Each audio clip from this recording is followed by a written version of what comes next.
everybody, and welcome to Right Here, Right Now, live Buffalo football talk. I'm your host, Alex Brasky, alongside my co-host, Ajay Cybulski, here for the Batavia Daily News and Livingston County News. Each week, we'll discuss Buffalo's favorite football team, along with all the comings and goings from Orchard Park. What's up, AJ? Tell the people what we have in store for them today. Some more football weekly content here on Right Here, Right Now, live Buffalo football talk. We'll begin with some stock up, stock down players from the 2024 season, entering the 2024 season. What players kind of stood out at voluntary OTAs and the mandatory minicamp portion of this offseason program so far. Along with, we will give our 2024 Buffalo Bills record prediction. So a pretty big day. I love doing this. This is one of my favorite things to do. Dive into the schedule, go game by game, discuss the notes, storylines, really where we see this Bills team going this year. And then last but not least, the Ravens revealed a new uniform logo jersey. So are the Bills, or do the Bills have something in store where they, kind of unveil their own jersey? So a lot to talk about today. Excited for it, and looking forward to going through the schedule and everything that comes with that. Yeah, before we get into the football talk, pet peeve of mine came up today while waiting for an appointment. I think it's a pet peeve for everybody on planet Earth, except for the people who do this type of thing. I'm waiting for an appointment, about 4 other people in the waiting room. Another person comes in, they sit down, a couple minutes go by, they pull out their phone and they start playing social media videos on their phone at full volume with 4 other silent people in the waiting room. Now, I don't know what goes through the mind of people when they do this. It's happened with me when I think it's even worse when they're having a conversation with somebody on speakerphone in a crowded room where other people are silent. AJ, have you seen this occur? And can you maybe read between the lines what goes through these people's minds that play their phone at full volume in a crowd of people? They're probably just, I would say, my guess would be just unaware of their surroundings. Clearly, if you go into somewhere and there's 4 people quietly sitting and you go, like either it's ignorance or they just don't care about what's going on around them. If there's 4 silent people. Yeah. So whatever it may be, whatever the case is, I mean, I don't mind it. Like if someone's walking around the store with their AirPods in and talking to someone, that doesn't bother me again, that's a more open space, not a waiting room. But if you're in a waiting room, a confined area with an appointment, and usually those appointments, maybe you're not looking forward to them, or you're just like, oh, I don't really want to be here, then that really adds to it. And then you got someone screaming behind you. Well, you're trying to be quiet and just relax, and you got people talking, or like you said today, playing their social media videos out loud at full volume. It's just probably some ignorance and not really understanding that there's 4 silent people there and just being unaware of their surroundings. Now, I could understand if it's an emergency phone call, you have to talk to your son or daughter, your mother, father, your elderly person that you're taking care of. But to play the social media videos, it takes the pet peeve to an entirely different level, and just really no excuse for it. And something I had to bring up today. It's something that's bothered me for a long time. I'm sure it bothers a lot of our viewers, and just absolutely disgraceful social activity today. But let's dive into the go ahead. I was going to say, with Instagram now, having Instagram Reels, you got YouTube with the YouTube Shorts, you got TikTok. So really, any social media website you're hopping on nowadays, there's a form of short form media there, and it's just kind of, that's the way it is, our world now. But you should not be in public settings, especially confined areas with people trying to be quiet and relax, playing whatever your Instagram Reels or your TikToks or YouTube Shorts out loud. Yeah, I thought about taking the phone and hurling it across the room, but we're trying for less controversy here at the Batavia Daily News. But let's dive into the football talk, AJ. You mentioned it off the top. We got a lot to discuss today, beginning with some stock up, stock down, some schedule talk, and some uniform talk. Let's start with the stock up, stock down, and the position that everyone's kind of had an eye on throughout this offseason, the wide receiver position. And we've had plenty to say about it throughout OTAs and minicamp. Obviously, the standouts have really put their foot forward, and the reports have been the reports. But from being on the sidelines and taking a close look at it, there's certainly been a few players that have stood out above the rest, while a few others have kind of taken a step back in that race. And for me, obviously, the obvious one is Chase Claypool. Everybody talking about him. this offseason, saying all the right things, a physical skill set that really no other wide receiver on this roster possesses. Just a big, strong player that went high in the draft. And I like I said, I think he presents something to this team that not another receiver has to offer. And he was in the video that the Bills posted on social media yesterday. They had 5 of their receivers in that video. It was Matt Collins, Curtis Samuel, Khalil Shakir, Keon Coleman, and Marquez Valdez-Scantling. But I think the Bills want Chase Claypool to make this roster. Like I said, present that skill set, that unique skill set, and that above the rim ability that they've talked about with Keon Coleman. I'm not sure the impact that he would have if he makes the roster. Still, certainly has a lot of other targets to climb over in terms of that target share from Josh Allen. But when you look at this roster and you look at what the Bills are trying to accomplish this year and you look at what they're trying to replace, I think Chase Claypool, obviously at the front of the list, stock up. Maybe the most stock up of anybody on the Bills roster this offseason.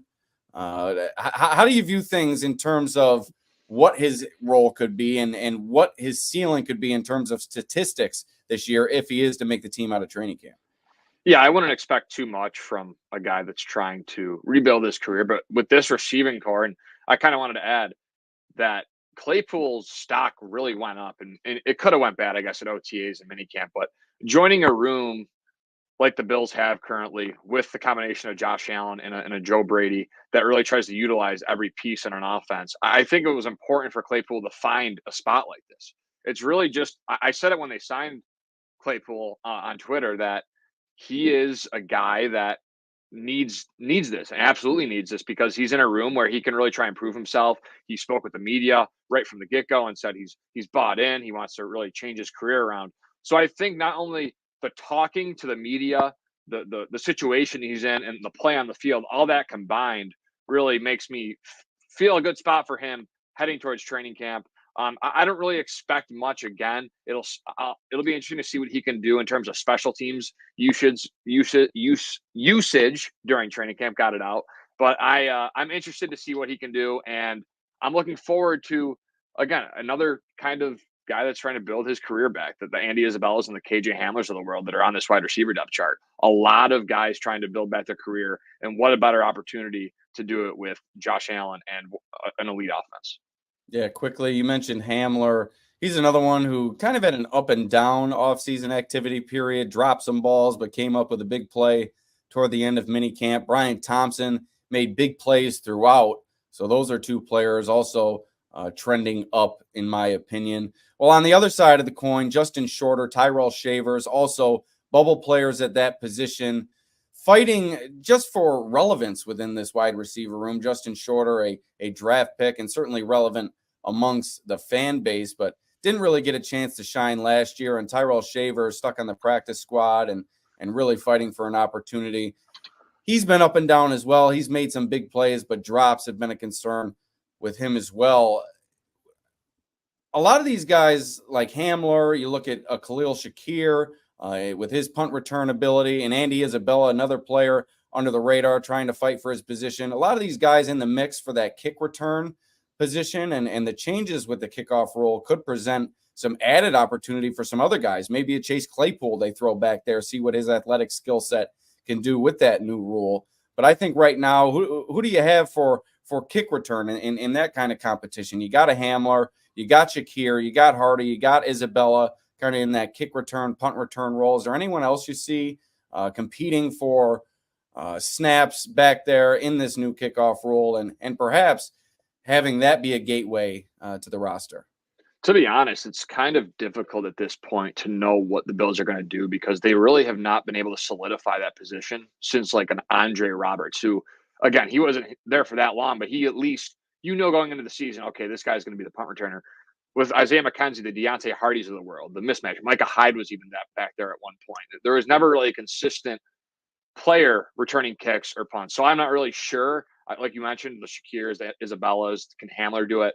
But I will say that the stock down for me with this receiving group is Shorter, like you mentioned, who I think has just not been able to build, let alone any confidence, but really any opportunity along with, I think, the Andy Isabella. I think Isabella is a guy that might fall through the cracks here. And it's funny because you'd think, oh, he made the Bills roster, at least contributed in some fashion, and was called up for a couple games and was on the practice squad for a roster that had Stephon Diggs and Gabe Davis on it. Like, how the heck is that possible? You lose those two guys and you're trying to sit here and tell me that Isabella's not going to be on the team.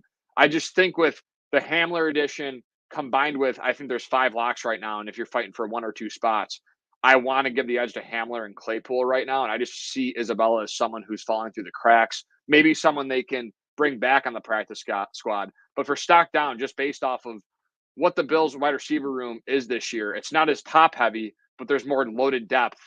I think that does not bode well for Isabella and his chances of making this roster. So moving on, not much to discuss here, but at quarterback, Mitch Trubisky really had a great offseason period, and Brandon Beane commented on how he got some opportunity to run with the ones out there, throw some passes to some of the Bills' top targets, and really shine throughout, connecting with Chase Claypool. That was really his favorite target throughout OTAs and minicamp.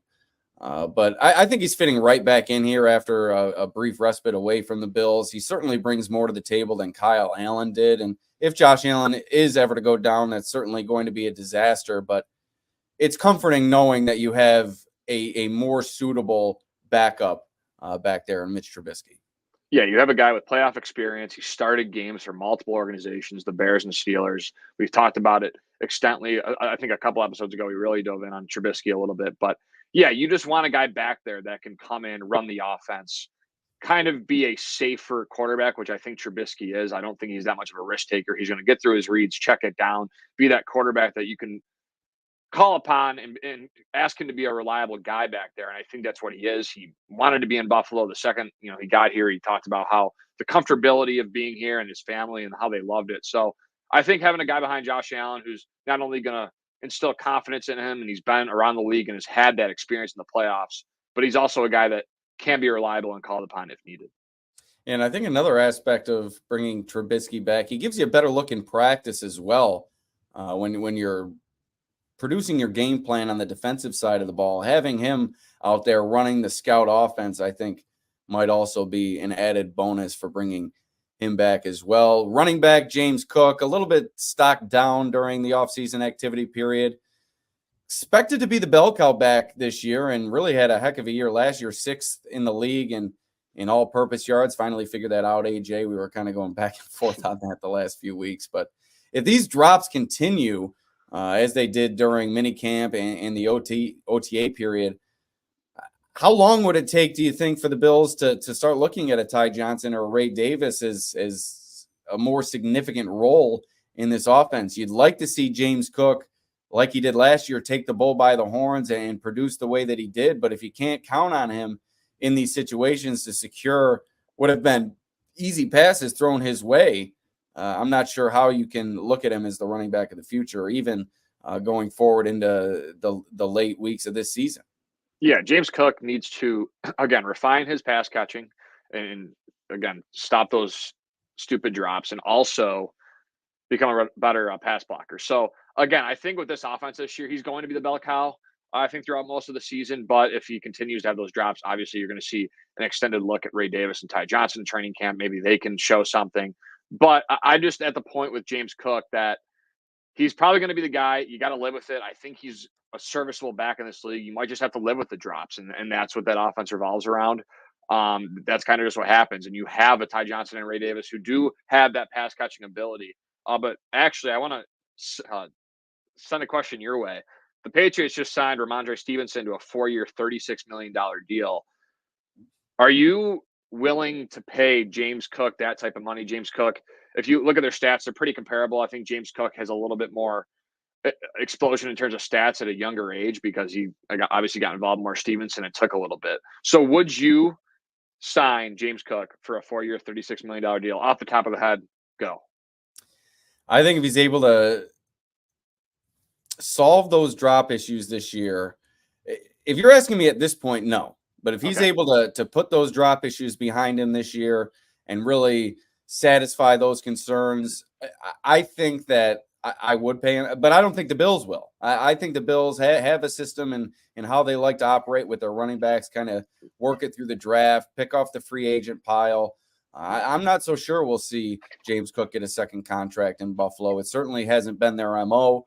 If you were to ask me right now, there's too much concern about those lingering drop issues. But if he is able to kind of put those behind him this year, I think, in my opinion, he would put himself in position to provide great value at that number. Yeah, I'm kind of with you. I don't think there's really Stevenson's sitting around sixth, seventh highest paid running back in terms of average value per year. So I don't know if James Cook, he certainly last year proved that he can be a top 5 paid running back, but will the Bills do it with a running back like Josh Allen, a dual threat guy? I just don't see it happen. Are there any free agent running backs you'd like to see him sign? Delvin Cook's still out there. James Cook's brother. That'd be an interesting dynamic. Also, Latavius Murray, who the team had last year, never really made a huge impact, but a good soldier, a leader in that locker room. He's still out there as well. I think you will see the Bills maybe bring somebody in on the practice squad, whether it be at the start of the season or maybe a few weeks in. I think they're pretty much set at that position in terms of their 53-man roster. James Cook, Ty Johnson, Ray Davis, and then Reggie Gilliam, the 4 running backs. But what do you think, Delvin Cook, Latavius Murray, or another veteran? No, thanks. I think I'm set. I think Darrington Evans can provide maybe some practice squad ability. I like his game, and I think he was here last year and did really well in the preseason. Now there may be more of a spot on that practice squad if a team's not going to poach him off it. And yeah, I think maybe they do add a guy, but like a Delvin Cook, no thank you. Latavius Murray, no thank you. Those are just guys that Delvin's not signed for a reason. It took him a while last year. He was awful, and I mean awful, with the Jets. And then Latavius Murray, again, he had his moments during the year, but it just never catapulted. It never got to that next level. He kind of just stayed stagnant and then was up and down. But he was a consistent guy, I will say, but not what the Bills need in 2024. Now, moving on to tight end, we quickly on the running back, we did mention Darrington Evans throughout minicamp. He caught a lot of passes out of the backfield, showed great burst running the football, albeit there's no pads on during those sessions. So I think they're trying to give him an opportunity to maybe win a spot on that practice squad this year. Zach Davidson, at tight end, another player that we've talked about, 6'7", an athletic freak, great personality, has really fit in well beside Dawson Knox, Dalton Kincaid, and Quentin Morris. Problem for Davidson is all 3 of those players that I just mentioned are good players, and no matter how well he does during this training camp period, I'm just not so sure he'll be able to usurp one of those players at the position. But this is another player fit for the practice squad. Not sure if they'll be able to get him back, but just watching him out there during minicamp and OTAs, he presents a skill set that certainly would be valuable to the Bills, a team looking to increase the usage of their tight end in the passing game and really go tight end centric with that 12 personnel. We'll see what the future holds for Davidson, but he's certainly stock up in my mind. Yeah, Davidson, really his only path for me on the 53-man roster is to beat out a Quentin Morris. You have a top 5 tight end duo in the NFL in Dawson Knox and Dalton Kincaid. So no questions asked. Dawson Knox is already getting paid probably a little bit too much, but I think this is a big year for him in terms of what can he do as a run blocker? Can he stay healthy? Can he produce in the red zone? Dalton Kincaid, is he able to make that leap? Can he lead the team in receptions? Can he become a valuable target on third down for Josh Allen to trust, like Cole Beasley was in the slot a couple years ago? So the tight end room is pretty much filled out. But for a guy like Davidson, it really comes down to, can he beat out a Quentin Morris, who the Bills really like, and that's going to be the struggle. Who's your guy this year? My guy, Zach Davidson, kind of the lesser-known player that I'm keeping an eye on and just really excites me. Last year was kind of Shane Ray on the defensive side of the ball. When he came in, a lot of people were excited what he had to offer. Is there anybody under the radar, maybe I've asked you this already, that you're watching going into this camp or maybe even just rooting for to get a spot on this team? Yeah, I'm gonna go with Javon Solomon, the rookie, from, I believe, I'm gonna say Troy, and I'm gonna look it up and hopefully be right. Yeah, so Javon Solomon from Troy led the FBS in sacks last year. I just think he's a guy that if he can show, again, a smaller build like the Von Miller build, 6'1", 6 foot, like 280, kind of bendier, tries to beat you with speed, the bendiness around the edge. I'm just really interested to see what he can do, because that defensive end room for me is just going to be very revealing with in training camp with what we see from Epinesa, Greg Rousseau. The Bills haven't had since 2016. There's only been 2 players in the defensive end, or the defensive line, excuse me, that have had 10 plus sacks in a season. It was Lorenzo Alexander in 2016, who was just absolutely a freak for 1 year. Like, it was just a freak year. It was like a Peyton Hillis type season. And then Leonard Floyd last season. So there really hasn't been that much production along the defensive line. So I really want to see a guy like Javon Solomon, who I think has the tools. He obviously isn't ready, I think, for the NFL in terms of the strength and size. But if he can get there, learn some intangibles from a Von Miller that can teach him and kind of show him the ways of how to beat these 6'7", 330-pound offensive tackles on the edge, I think that will bode well if he can kind of build a rotational role as soon as this year. Yeah, I'm excited about this guy. He just has a knack for getting to the quarterback, and obviously you saw that with the numbers that he put up at Troy, but you also saw that during OTAs and minicamp, just the bend on this guy, and kind of plays above his size as well. I'm not so sure he'll ever be an early down player, but I think he could fit in as a pass rushing specialist potentially as early as this season. There's plenty of opportunity within that room, and the Bills need a lot of guys to step up. And spending the draft pick on Solomon, I'm certain that they'll want him, or they'll give him that opportunity to contribute. It's tough though along the defensive line. I mentioned it before at this point of the offseason. No pads are on, so these offensive defensive linemen can't really get into each other as much as they'd like to. But just the raw athleticism that jumps off the page with Solomon certainly displayed itself during OTAs and minicamp. Elsewhere on the offensive and defensive line, La'el Collins and Will Clapp didn't look so good to me during OTAs and minicamp. Collins really beaten with regularity. Clapp missed some time during minicamp, but he was kind of a revolving door or turnstile up there as well. Do you feel like the Bills are vulnerable at the swing tackle position? You bring in a guy like Clapp, a guy like Collins, trying to fulfill that role behind your bookends, and Spencer Brown and Deion Dawkins, 2 veterans that you get off the free agent pile. Collins maybe with a better track record of success, but neither have really inspired much confidence for me. Yeah, I'm not too worried about it. I think you got the Ryan Vandermark, Alec Anderson. I know he's not a tackle, but who knows what they do with that. Cedric Van Pran Granger, La'el Collins, Will Clapp, like you just mentioned. So I think they have a lot of names in the defense, on the offensive line. But I'm not too worried about the swing tackle position. It's really a position that when you have 12 personnel, it's really kind of not going to be tuned out of the offense, but you're not going to see it as much, just because unless you're going 7 heavy on the offensive line, you're really not going to see much of a swing tackle if they try to use 12 personnel. But again, they only use 12 personnel. Most teams only use it 10 to 20% of the time. So you're not really asking much from those 2 tight end sets. But again, with the Bills and what they want to do, I could see it more. They want to run the ball more. They want Knox and Kincaid on the field at the same time to create mismatches. But the swing tackle position, probably Vandermark, La'el Collins. I think Collins, again, coming off a year where he didn't play football for a whole season, a little bit older. So maybe it'll take a little bit more time for him to kind of churn out some quality reps and kind of get his feet underneath him. So they paid him money. He used to be a solid player, and at a rotational role where he's not asked to do too much, I think he could really do a good job in this offense for Brandon Beane, for Aaron Kromer, and Brandon Beane, too, because he signed him. So he's the one that gave him the money. So obviously that's important as well.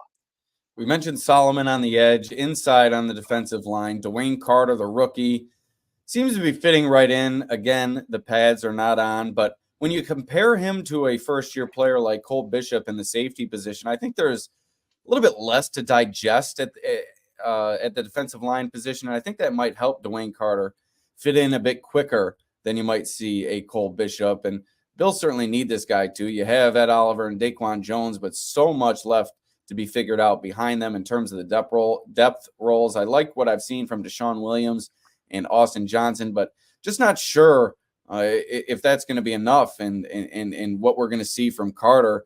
There's certainly a lot left to be determined once the pads come on, but I'm excited to see what Carter has to offer this year. Yeah, it's nice to see the depth of the defensive line. It's just a bunch kind of a bunch of bodies that aren't really paid too much money. You're going to figure out really who is going to be behind Daquan Jones and Ed Oliver. Ed Oliver's coming off a season where he played 70% of the snaps. So you're really not going to be asking too much from the backup to Ed Oliver because, again, he's in the prime of his career. You gave him a boatload of money to be a stud defensive tackle for your team, really a pass rusher at that. But, again, he does it in the run game as well a little bit with, of course, the help of Daquan Jones, who just eats up blocks like it's his job. But yeah, I think that there's some confidence for me with this defensive tackle room just because of the fact, again, Dwayne Carter, like you mentioned, like the pick. You said he's looked good, like he's fit right in. His leadership qualities stand out already. Doesn't really seem like a rookie. And then you have the Austin Johnson, who's good friends with Daquan Jones and Deshaun Williams and Eli Anku, who's really been around for a while. Eli Anku, that is. So I am looking forward to seeing how this defensive tackle depth shakes out because I think it's all for the taking. No one's really ahead of each other. They really haven't committed crazy money to any of these guys. So it's going to be the best two, best three guys that step up and make this roster that are going to show out and hopefully contribute behind Ed Oliver and Daquan Jones. Yeah, another position where they need to fill out a lot of depth position, do the Bills. Linebacker, you have Terrell Bernard coming off a fantastic first season at middle linebacker, and then you have Matt Milano coming off that injury. Could be, like I said last week, one of, if not the best linebacking duo in the NFL this season. But behind those players, a lot to be figured out. And we've seen availability be a problem somewhat for both players. Bernard, a little bit less so, having it be such a young career. But Milano suffering the leg injury, I believe, early in his career. He suffered an injury as well. Maybe if you could look that up for me while I'm reading here. But the depth positions behind those two, a lot to be figured out there. And you have young players like a Balin Spector and a Dorian Williams who you'd like to see assume those roles. But Balin Spector, like I just mentioned with the availability, he's had trouble staying on the field. Last year, he was kind of in the running to win that job out of training camp that eventually went to Terrell Bernard, but fell behind due to injury, kind of like Bernard did as well. But his injury troubles kind of lasted throughout last season. And now this year it's come up again during offseason activities. So Balin Spector not off to a great start in terms of availability early on in his career. But I think the one that you really have to keep your eye on, and the one that I'll be keeping my eye on throughout training camp, is Dorian Williams. I think he looked strong last year at times, and I think whatever he's able to do in terms of bolstering that depth that they have at that position, I think that's going to kind of tell the story there. Yeah, Dorian Williams needs to, again, another offseason like a Terrell Bernard. Comes from Tulane, a program that they kind of made it seem like, and Tulane's a good program, Division I program, but the language they use and kind of the coaching style that these college programs use is not up to the standard of the NFL. So you saw him, Dorian Williams, really struggle, I think, last year a lot. I think it was evident. You see AJ Klein come in for him. You saw Terrell Dodson coming out. Every time that you thought Williams, this is the chance for him to really step out there as a third round rookie and really make a name for himself, he just did not rise to the occasion. So I agree with you. I think he's a big name to watch because I did like what I saw from him at Tulane. I did watch a lot of him because I was really into the draft that year and I got to talk with him. So he's definitely a guy that I want to see succeed because he is a ball knower and he knows ball and he was really good at Tulane and really led them to where they were with, Tajay Spears, who's now a Tennessee Titan in the same draft class. I think it was one of the first times ever that Tulane had two players get drafted in the same year. But I'm just looking forward to seeing Dorian, like you said. The rest of the linebacker room, don't be surprised. I'm not saying Milano's going to take a step back, but coming off an injury, getting into that late 20s, early 30s, he's going to be someone that I want to also keep an eye on because there's going to be a moment where he takes a step back. Is this year the year?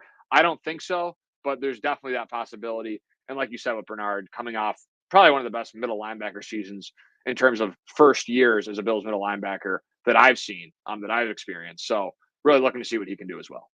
And a few veterans they brought in: Deion Jones, Nicholas Moreau. Moreau was injured during minicamp, didn't get out there. Deion Jones kind of took the lead without Milano, Moreau, and a couple others out there. So getting some valuable reps. another veteran that they brought in, interesting name, Shaquille Quarterman, a 4th-round pick in 2020, made a couple plays on the final day of mini camp. Maybe somebody else who has an outside chance of making this roster in a depth role. And then a rookie, Shane Simon, somebody who impressed me throughout mini camp. The guy out of Pitt was all over the field at times. Certainly made some mistakes, but I think those were more due to being new to the system rather than effort or anything like that. So maybe another player who has an outside chance of maybe a practice squad role early in his career, but somebody who might be able to contribute down the road in Shane Simon. Cornerback position, seems like everywhere on defense they're looking for depth. This is another one of those positions. Kyer Elam, obviously the headliner here, behind incumbent starters Rasul Douglas and Christian Benford. Elam, one of the strongest performances during OTAs and minicamp. New positional coach. Bills trending perhaps toward playing more man coverage, which should set him up for increased success.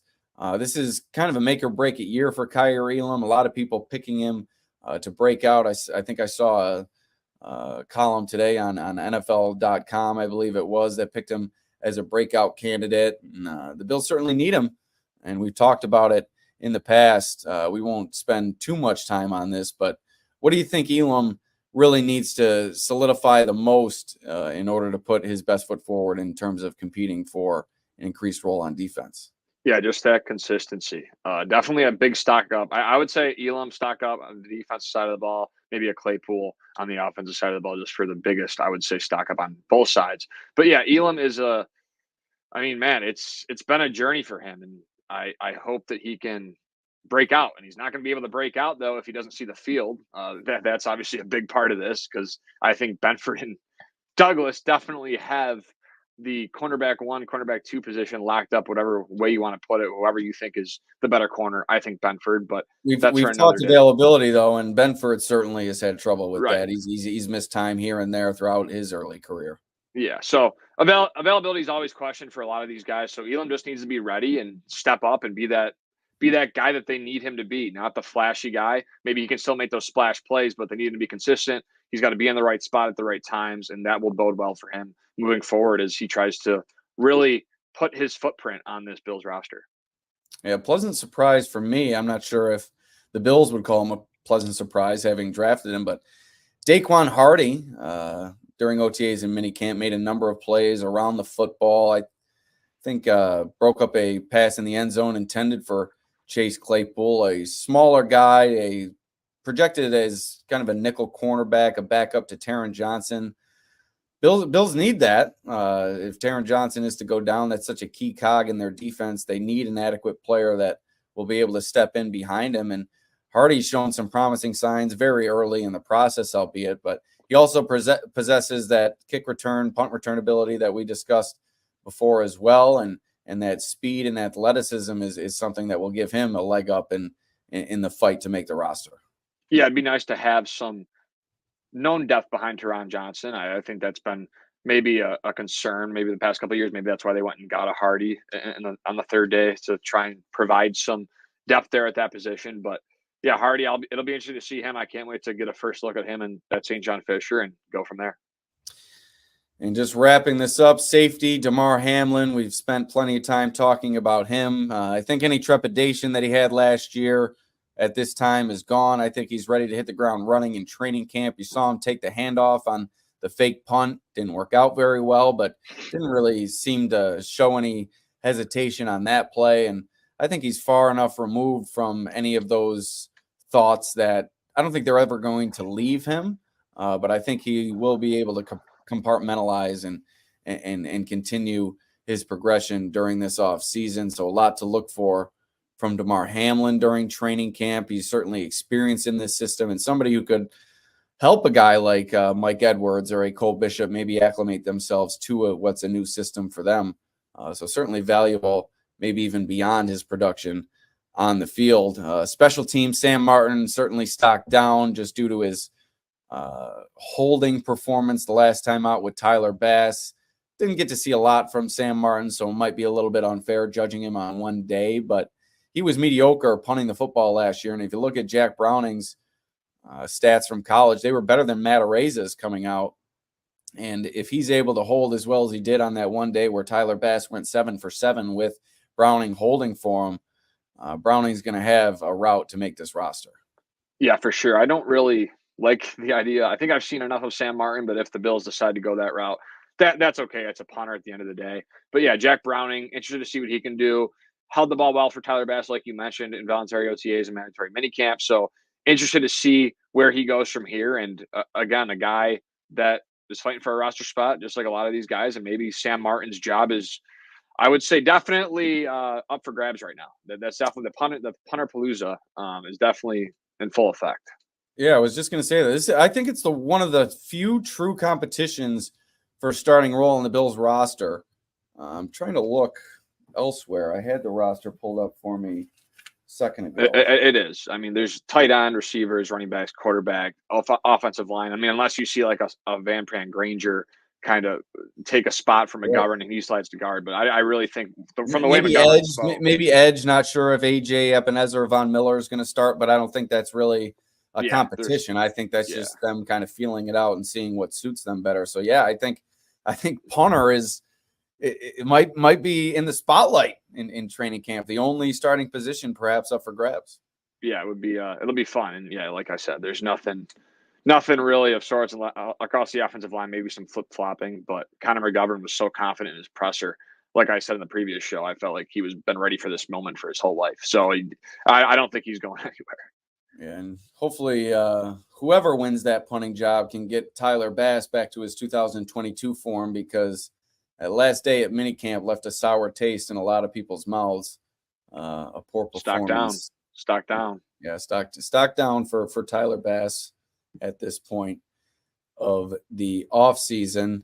Anything that we failed to go over there? I know that we've talked about these guys kind of ad nauseum, maybe repeating ourselves a little bit, but certainly want to break this stuff down to a fine powder after the offseason activities and preparing for training camp. We'll kind of get into more grand scale conversation now rather than the individual players. We'll get back to that once training camp starts, beginning with our schedule conversation. But anything we forgot with our stock up, stock down conversation, or anything you'd like to add? No, let's dive into the schedule. Let's give our records. Let's go game by game here. Let's do it. All right. Bill's schedule this season, per the NFL, seventh strongest schedule, seventh strongest strength of schedule. The opponent win percentage of .516 last season. 7 playoff teams from a year ago lined the schedule. 5 total primetime games. 7 at 1 p.m., 4 at 4 p.m., 1 to be determined. Just your overall thoughts on that. Do you think this is a tough schedule? The 7 playoff teams, the strength of the division with Miami and the Jets with Aaron Rodgers. Do you think that 7th strongest strength of schedule is accurate? And how daunting do you think this stretch is going to be for the Bills before we dive in? It's going to be a gauntlet, and it'll start. I think the Cardinals are again going to take a step forward, but it really starts for me. And again, the Bills, they lost that Pittsburgh game a couple years ago where McKenzie had that big return. They settled for a field goal, and that place erupted because that was the first game post-COVID where the fans were full. So the whole energy was there, and they lost. So that was definitely like a game where don't overlook the Cardinals, because I think with Kyler Murray, you got Marvin Harrison Jr., James Conner, Zay Jones, who just signed there this offseason. A lot of talent there that they can work with and pull off an upset. But then you have the week 2 through 6 gauntlet. Let's get there right now. You got okay. You got 4 primetime games over the first 6. You start with the Cardinals, as you said, a team that I think a lot of people are expecting the Bills to beat, but maybe not the also-ran that they were a season ago. But then you got a tough stretch. Dolphins, the Jaguars, a team that beat you last year, the Ravens, the Texans, and the Jets. So that's a tough slate to start. I think you got to hope for 4-2, maybe 5-1 in a best-case scenario situation. But that's not a slouch of a schedule to kick things off. Yeah, and then after that, you got the Titans and the Seahawks. Let's talk about those 6 first. What are your thoughts on those 6? Yeah, I mean, probably the toughest, I would say, part of the schedule. I think a little bit later in the year, they go Chiefs, bye week, Niners. And that'll be a tough stretch, but at least you get the bye week in between. I mean, on the road, at home, and then on the road again against Baltimore. Yeah, you're definitely playing all these teams. I think have improved. The Jets, Texans, Ravens, Jaguars, Dolphins, and Cardinals have all improved this year. So I think, and most of them are all good last year. So not that's even the crazier part. So yeah, I think there's a lot to be fearful of for this Bills first 6 game stretch, because I think you're going to have to find a lot about them in this first 6 games, and hopefully they don't hit that lull. Like they had the past couple of years where they were hitting the lull about mid-season. Hopefully it doesn't come sooner this year, just because of the new roster and all the new pieces on the staff. So it'll be interesting to see how the first 6 go. Right. You got the Dolphins, maybe take a step back from last year with all the personnel that they lost. But the Jags, they just signed Trevor Lawrence to that big contract, expecting big things out of him. The Ravens, obviously, they bring in Derrick Henry to improve that running game behind Lamar Jackson. And then the Texans, all that wide receiving talent, C.J. Stroud in his second year. And the Jets, it's all going to depend on Aaron Rodgers. I think the game that you have to get out of those 5 is the Jags game. Obviously, you're looking for revenge from last year. I think that's a team that you should be favored well against.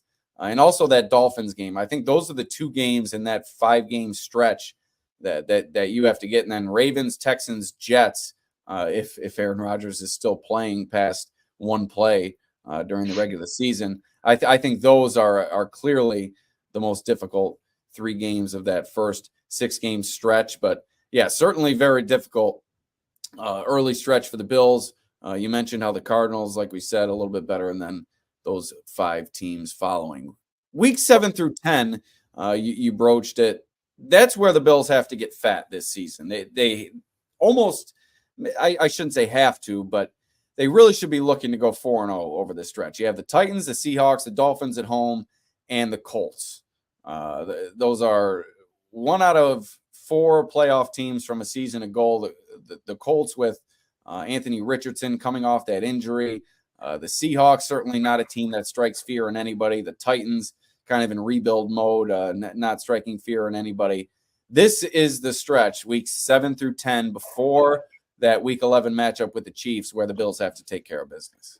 Yeah, I think the toughest game will be at Seattle at 4:05. I think the Miami at 1:00 at home. I think the Bills have done pretty job defending their home field in the division, especially against the Dolphins. Right. So, and then you go at the Colts, who again they added some guys, but nothing really of note. Josh Downs, Michael Pittman Jr. On the defensive end, Kwity Paye, a Julian Blackmon, who the Bills were interested in for the safety position to fill in for Poyer and Hyde. But yeah, really across the board here. I know the Titans have added a lot of names, but there's a lot of first-year head coaches: Mike McDonald of the Seahawks, Brian Callahan of the Titans in this stretch, and you have a lot of bad quarterback play, I should say. Will Levis are underwhelming. Will Levis, Geno Smith, Anthony Richardson, guys that either aren't proven or guys that just don't really strike fear in you. So you got to come away with at least, I would say, 3 wins. I mean, have to 3, but I think 4 is definitely a very realistic possibility.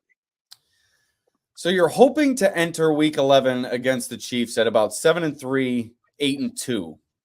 Maybe worst case scenario, 6-4. Not worst case scenario, but maybe the bottom end of that spectrum at 6-4. And then you have another daunting stretch, beginning with that week 11 game against the Chiefs. And then you do have your late season bye week. But then after that, 49ers, Rams, Lions, and along with the Chiefs, all 4 of those teams, playoff teams from a year ago. I think you got to hope to come out of that stretch at 2-2.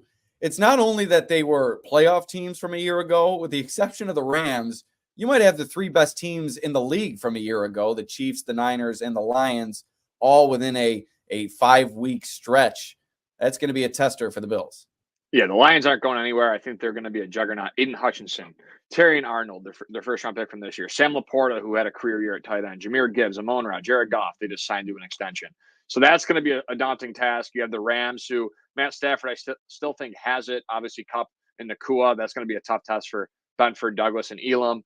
San Fran, you know the deal there. You know the deal with Kansas City. So that stretch, thank God the bye week's there, week 12 in between that week 11 matchup at Kansas City and then the Sunday night game against San Fran in Week 13. But I mean, yeah, that's going to be a very tough stretch of games. And again, you got a primetime game against San Fran, a national window game against Kansas City, another 4:25 game against the Rams, and then another 4:25 game against the Lions. So for 1 p.m. fans during this stretch, you're not going to see really any 1 o'clock football from Week 11 to Week 16. So that's a pretty long stretch for the 1 o'clock game start lovers.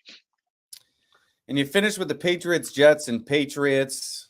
Kind of all depends on health with the Jets, but got to look to finish this stretch 2-1, 3-0.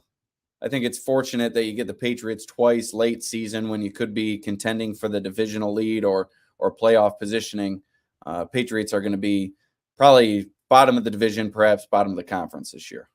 Yeah, definitely a nice, easy stretch. Collect yourselves. Hopefully at this point, you can get to that 8-win kind of mark, 8, 7, 9-win mark, and you can get to a point where you feel confident with this last 3-game stretch. The Jets at home will obviously be a test. Again, I think the Jets are, on paper, something to be reckoned with this year. I think they can really take a leap, but we'll see with all the maneuvering over there and the injury concerns with all their talent they have.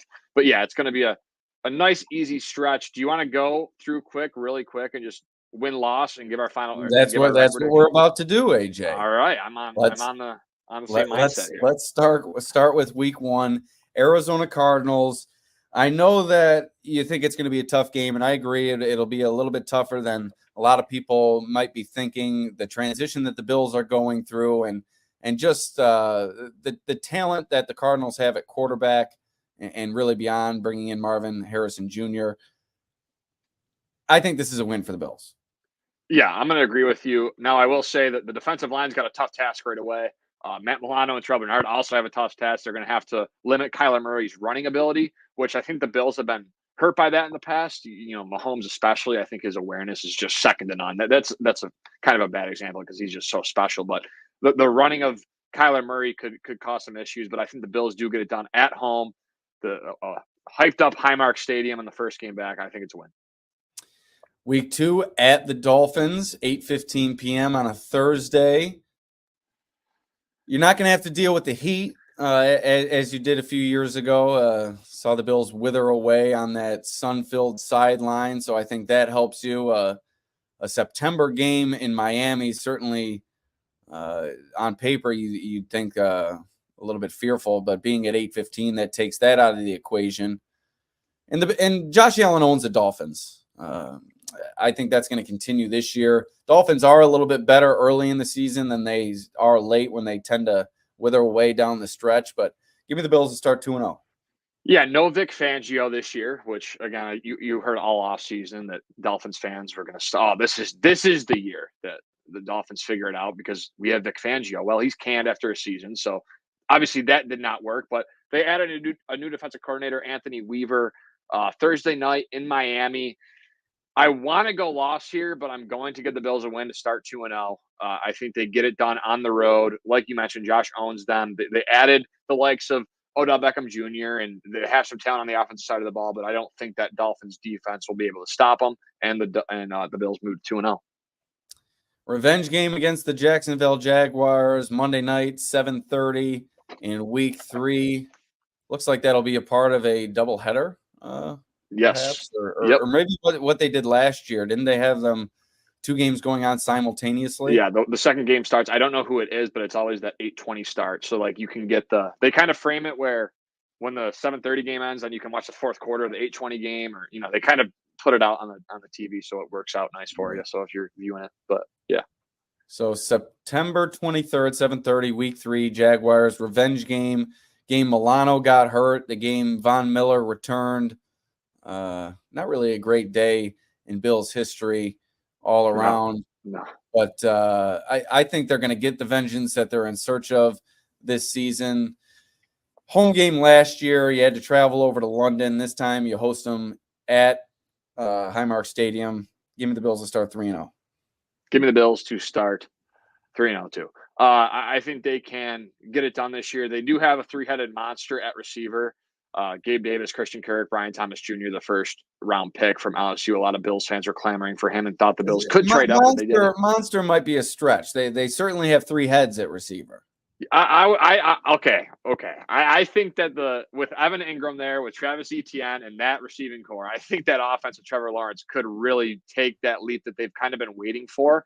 But again, you have Josh Allen on the defensive line for the Jags, who's a very good talent, and he could really take over a game. You saw that a couple years back when Dable was OC, but I give the Bills a win at home 3-0. All right, week 4 at the Baltimore Ravens. Another primetime game. 3 straight primetime games for the Bills. If you thought the NFL was kind of tuned out on the Bills, you are dead wrong.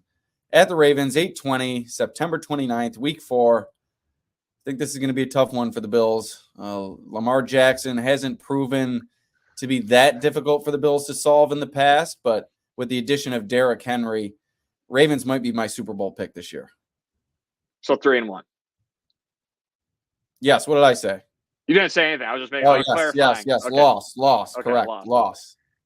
Yeah, Josh Allen versus Lamar Jackson under the lights. I mean, where else? That's the place to be. Like that. That's a top 5 quarterback matchup. Like you said, the Derrick Henrys of the world. They have Zay Flowers. Mark Andrews is going to be healthy. Roquan Smith on the defensive side of the ball with Marlon Humphrey. Just a very very good defense. I think the Bills offense struggles in this one, and the Ravens get it done. 3-1 Bills. So we're right on the same wavelength here, AJ. All right, we are, but I'm gonna have to. I'm not. We'll see. I don't want to spoil that. Week 5 at the Houston Texans. This is a Sunday 1 p.m. game.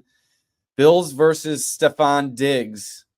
A lot of eyes will be on this one. I'm surprised they didn't put this one in prime time, although perhaps CBS or whoever has the game, I think it's CBS, protected it, or however they do those things. I'm not really a schedule expert. But week 5 at the Texans, we discussed it already, that wide receiving core, CJ Stroud. I think this is going to be a shootout. Give me the Texans. Give me the Texans. I think with you got the Danielle Hunter they traded for from Minnesota, who's just been a sack machine, alongside Will Anderson, who was there. They really gave up a lot to get him in the 2023 NFL draft, and then Nico Collins, Tank Dell, a healthy Tank Dell, and Stephon Diggs. So I really am looking forward to this one. It's going to be, like you said, all eyes are going to be on this game. I think more than 50% of the country, although it's a 1:00 game, does get to see it. So still going to be a lot of eyes on this one. The Diggs return. He gets his revenge. He'll slap up all the boys before the game, act cool. How you doing? What's good? Then who knows what happens. But, yeah, I think the Texans get this one done. All right, week 6 at the New York Jets, another primetime game, 8:15 on Monday, October 14th. If Aaron Rodgers is still around, I think this might be a tough game for the Bills, coming off those matchups with the Ravens and the Texans. Bills could be in danger of losing 3 in a row here, and with kind of an easier stretch coming up week 7 through 10. This is one I went back and forth on, AJ, but I'm going to pick a loss for the Bills against the Jets, and Bills fans are going to be up in arms when they start the season at 3-3. The first change, Alex, I am going with a win here for the Bills. I think they go on the road. Again, a bad taste in their mouth going back there to the first week of last season when Zach Wilson beat them. You saw the frustration after the game. Really, I don't want to say set them back, but definitely a shock when you lose Aaron Rodgers or the Jets lose Aaron Rodgers and you still lose to Zach Wilson. I think there's a lot riding on this game. I think Josh Allen still has a lot to prove against the Robert Saleh-led defense. He's yet to really prove that to me, kind of the kryptonite. And I think Josh Allen and the boys overcome a couple tough losses, again, to the Texans and Ravens, and get the win. So 4-2 on my end here. All right. Now moving into that easier stretch, let's just knock all 4 of these out at once. Titans, Seahawks. Let's just do these next 2. I think we're going to pick the same. Titans and Seahawks. We both have wins. 1-1 for me there. I think they lose to Seattle. 1-1. Wow. I want to hear your explanation on this one. So Seattle's always a tough place to play. The 12th man, week 8. They have a first-year head coach, Mike McDonald. You got DK Metcalf, Tyler Lockett, Jackson Smith and Jigba, Kenneth Walker. The corners are really good. Devin Witherspoon and Tariq Woolen. I just think that going to Seattle is one of the toughest places to play. And riding that momentum, you beat the Jets, you beat the Titans, then you got to go all the way on the road at 4:05 to play Seattle. I just think that's a test that the Bills usually drop, around some of these games around this time of the year. And I think this is one of those games where you sit there and think, wow, like they just beat the Jets on the road 2 weeks ago. What the heck happened? And I think that's one of those moments. All right, week 9, you host Miami Sunday, 1 p.m., November 3rd. Should be beautiful weather in Buffalo. Give me Bills to beat the Dolphins. 2-0 against Dolphins this year. I am with you. I think the Dolphins sweep. Maybe that's bad mojo. The Bills sweep the Dolphins and get to 6-3 on my schedule watch here. So yeah, I think they get it done at home. And then a game against the Colts, another, I think, easy win as the Titans and Seahawks from my perspective. Anthony Richardson certainly presented some promising aspects of his game last year, but I think he's going to be a player that deals with injury struggles throughout his career. I'm not sure he'll even be available in week 10. Yeah, rooting for Anthony Richardson, like him, but I think the Bills get it done and move to 7-3. All right. Chiefs game, 4:25, November 17th, week 11. It's a Sunday afternoon game. Bills have had the Chiefs number in the regular season the past couple of years. I think it's going to flip-flop this year. I think the Chiefs are going to get them during the regular season, and if they are to meet in the postseason, the Bills will get them in the postseason. I'm going to mark this as a loss for the Bills. I will as well. I think the Bills are due for a regular season loss to the Chiefs, and at this point, I think a lot of fans are not sick of the Bills beating the Chiefs in the regular season, but it just feels like a lot of repetitiveness over the past couple of years where they get it done in the regular season miraculously. Teron Johnson makes the pick in that one game that earlier was notable. But yeah, I think the Bills lose and fall to 7-4 and enter the bye week at 7-4. So we've both arrived at 7-4, albeit different ways. And now we take on week 13, the 49ers game. At home against the 49ers, Sunday, December 1st, 8:20, week 13. That's a tough team to beat. They don't have the superstar quarterback. Brock Purdy's certainly been much more than serviceable, but not someone who strikes fear in you. It's really Christian McCaffrey who gets it done for them. And then obviously that receiving core that's been widely discussed in terms of trade talk this offseason with Brandon Ayuk and what Deebo Samuel can contribute, kind of similarly to what the Bills hope they get from Curtis Samuel this year. Team that went to the Super Bowl, team that's really chomping at the bit to get over the hump. It's going to be a tough game for the Bills, non-conference. At home, however, I'm going to mark this as a win for the Bills. I am going to go the other way. I'll go with the loss here. I think Deebo, Brandon Ayuk, Christian McCaffrey is just going to be too much. George Kittle on that side of the ball. They're just a bad matchup in my eyes. The Niners are for the Bills. I just don't think they really match up well with what the Niners like to do. They like to run the ball, a lot of play action, and defensively they're really always good. So that's going to be a fun game though for sure. But I think the Bills fall at home. And week 14 against the Rams, Sunday, 4:25 in Los Angeles, December 8th. This is a team that kind of surprised last year. And you have a Matt Stafford, one of the best quarterbacks in the league, kind of aging, but still up there. Puka Nacua, one of the best wide receivers in the league. And this is a team that really pushed, I believe it was the Lions, to the brink in the playoffs last year. You have a great coach in Sean McVay. Certainly not an easy matchup for the Bills, but I think it's one that they should win. Give me them to beat the Rams on the road. With you. I think they beat the Rams. Again, another tough West Coast trip. So I think, again, earlier in the year, I think the Bills lose to Seattle. I think they go out to LA like they did week 1 in 2022, correct? And get it done. So I think they move to 8-5 on my schedule tracker here in my head. And then wrapping up the tough late season stretch, week 15 at the Lions. So 2 tough road games in a row for the Bills, at the Rams, at the Lions. This one 4:25 on Sunday, December 15th. Jared Goff got a big contract. Really has come along in that system, doing exactly what they need him to do.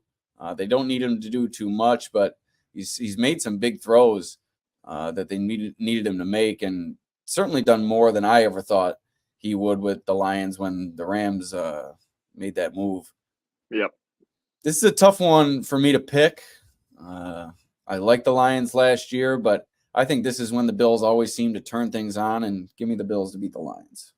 With you. I think the Bills win again. The Detroit 425 start, that'll be interesting, but I just like how the Bills are going to attack this Detroit defense. I think they can have success. Defense that struggled at times last year, had their mental lapses. Maybe they'll improve again. They have some talent on that side of the ball, but it really hasn't come together as of yet.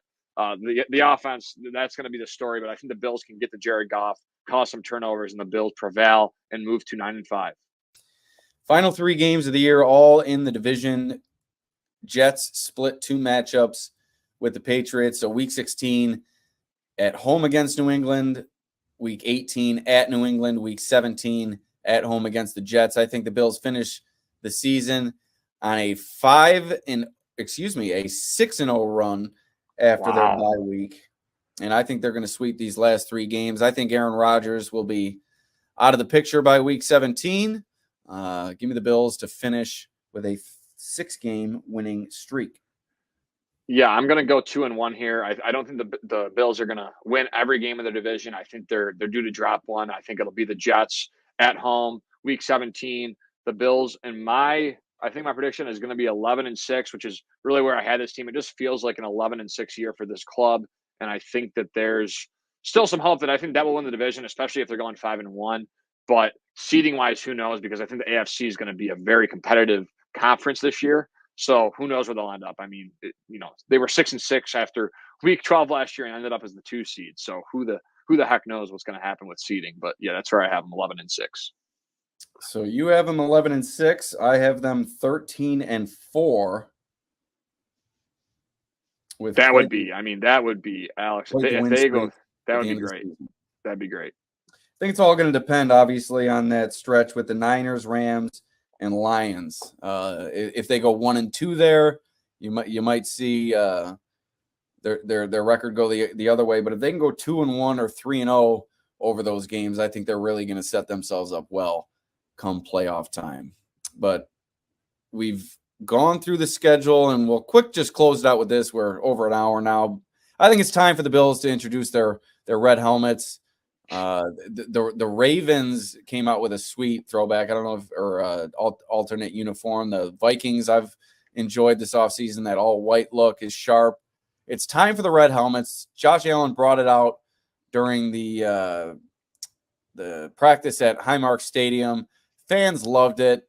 There's no reason not to do it, except for maybe bringing up some bad memories with the 4 Super Bowl losses. But I think the fans want it. I think the players want it. Get it done. Yeah, I'm a fan of and I wish I don't know why that went away, but every time I play with the Bills in Madden or I do a MUT team, I love the standing Buffalo helmet, and that's just kind of gone away. I love that uniform. I like the all white with like the blue and red on the shoulders and kind of mixed in. Just really like that uniform. But yeah, either way, whether they bring back the standing Buffalo uniform or whether it's the red helmet, I would be totally on board with that. And it would come on. I mean, the Bills would make boatloads of money off that. So they probably should consider that because fans will go crazy and start buying their merch like no tomorrow. So I think that's definitely in the cards, hopefully, here soon. So a lot of ground covered today. Stock up, stock down. We did the win-loss game and a little jersey talk as well. AJ, if I ever catch you talking on speakerphone on your phone in public, I'm going to take your phone and shove it down your throat. Perfect. I will definitely go into the office the next time I'm there and do exactly what you just told me not to do. Right, fair enough. All right, AJ, that's going to do it. Another jam-packed show. Fit a lot in. Any final thoughts? And just want to thank the viewers for tuning in.